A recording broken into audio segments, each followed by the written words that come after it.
চালের দাম ঊর্ধ্বমুখী কেন?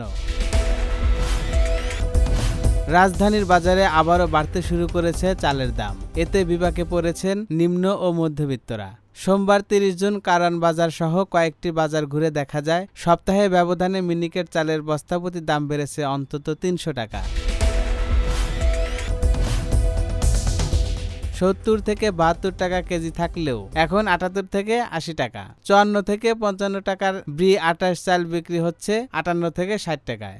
আর নাজির শাইল কেজিতে বেড়েছে ৫ থেকে ৬ টাকা। ভোক্তারা জানিয়েছেন, চালের বাজার স্থিতিশীল রাখতে এবং ভোক্তাদের স্বস্তি দিতে সরকারকে বাজার মনিটরিং জোরদার ও মধ্যস্থভোগীদের নিয়ন্ত্রণ করতে হবে। ডেস্ক রিপোর্ট, গণমানুষের আওয়াজ।